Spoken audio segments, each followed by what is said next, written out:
Aaron Carter, Apollo 17, and Pearl Harbor are all on this day. Welcome back to On This Day. Today's date is December 7th, 2022. It is the 341st day of the year. There are 24 days left in 2022. It is the 49th Wednesday in the 49th week and the 77th day of fall. You got 2 weeks left until winter. Today is National Illinois Day. Now, before anyone says anything, it is also Pearl Harbor Day. We'll always talk about major events like that on this channel every single year, but it's been the deep dive. Last year and the year before that, we also had it as the day for this section of the video. So, not ignoring it, haven't forgot it, it's just we've talked about it a lot in the past. But today is National Illinois Day. On December 7th, National Illinois Day recognizes the land of Lincoln and home of the Windy City and the fertile prairies. As the 21st state to join the Union, Illinois' distinct political, industrial, agricultural, and population densities create an intriguing contrast to the state. Yeah, it's very different. You've got a lot of open, beautiful farmland.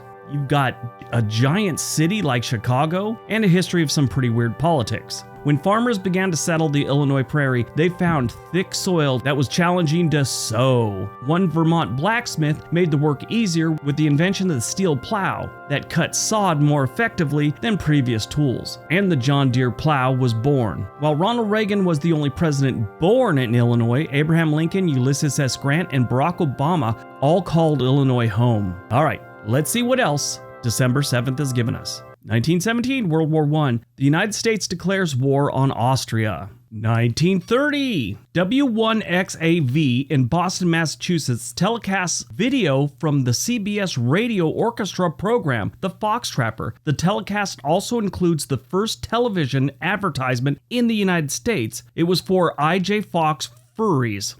Furries? Okay, I guess they make fur coats or something like that. But all I thought are those people, the furries, when I read that. Moving on. 1932, German-born Swiss physicist Albert Einstein is granted an American visa. 1941, World War II, the attack on Pearl Harbor. The Imperial Japanese Navy carries out a surprise attack on the United States Pacific Fleet and its defending Army and Marine Air Forces at Pearl Harbor, Hawaii. Now, there are conspiracies that the United States knew this was going to happen and it wasn't a surprise attack. We let them attack so the American people would get behind the war in Europe and the war in the Pacific, as the story goes. Now, there's no real proof of that, and anyone that says there is proof of that didn't work in the government in the 1940s doesn't really know what they're talking about.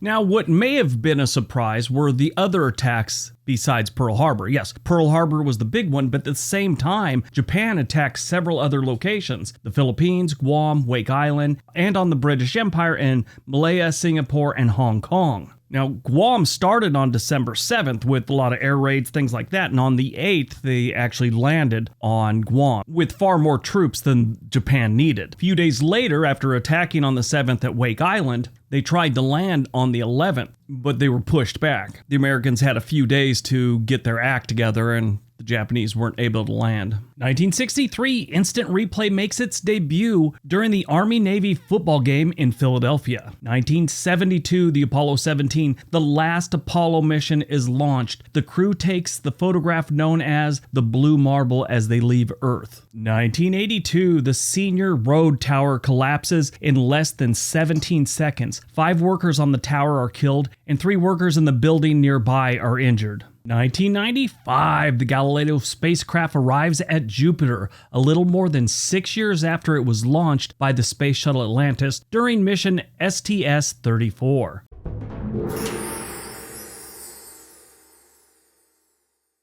So what happened to the Galileo spacecraft? The probe was finally melted and vaporized by the intense heat of the atmosphere of Jupiter. To get into orbit around Jupiter, the spacecraft had to use its main engine. An error could send Galileo sailing past the planet, but it went into the planet. They got a lot of data though. One of the first things they noticed was about Jupiter's storms and rings. Using data from the Galileo's probe plunge into the top cloud layers of Jupiter, Galileo discovered that Jupiter has thunderstorms many times larger than Earth's thunderstorms. These storms resulted from a vertical circulation of water in the top layers of the atmosphere. They also learned they have active volcanoes all over the planet. They also learned of an ocean on Europa. Europa is one of the moons of Jupiter, and they believe it has an ocean underneath its frozen crust. I think it's just fascinating that we could send something that far from Earth and still get information from it. Movies released on December 7th, 2001, Ocean's 11. This, I cannot believe. Not the movie, the fact that it was way back in 2001. This is a movie that is actually a remake from a 1960s movie of the same name. It starred George Clooney, Julia Roberts, Matt Damon, Brad Pitt, Andy Garcia, Bernie Mac, Casey Affleck, Elliot Gould, Scott Conn, Carl Reiner, so many people in this movie. They even had Angie Dickinson in this movie. She's still alive. She's 91 years old. Anyway, Ocean's 11 is a movie about a guy named Danny Ocean who's released from jail and has his next plan to rob the Bellagio Casino in Las Vegas. With the help of his 11 accomplices, Danny not only tries to steal the money, but win back his old lover's heart, which is Julia Roberts. Piece of trivia that I always thought was interesting, the end scene where they're all around a fountain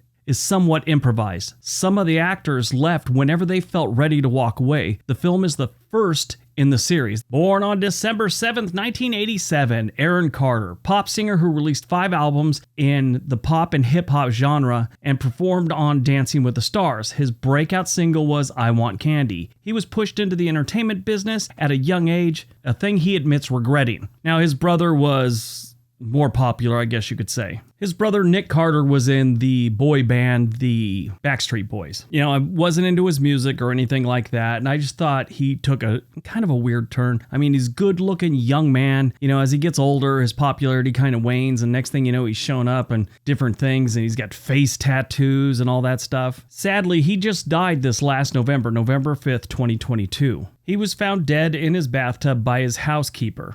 He's got a history of substance abuse, but they've never released how he actually died. But, I mean, I think most people assume that was the situation. It's too bad. Died on December 7th, 2011, we lost Harry Morgan. He played the role of Colonel Sherman Potter on the television series MASH and Officer Bill Gannon on Dragnet. He was a great actor. I really liked him. He won the state's debate championship while attending high school in Michigan. He was in a bunch of different movies over the years. He was a long-time actor. Harry Morgan died peacefully in his sleep at 3 a.m. local time Los Angeles on December 7th, 2011 at the age of 96. His son Charles said that he had recently been treated for pneumonia. His first movie was The Shores of Tripoli.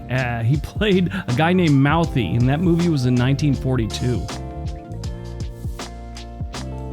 All right, that's today's video. Hope you guys enjoyed it. Hope you got some information out of it. Now go out, have a great day, and be nice to each other.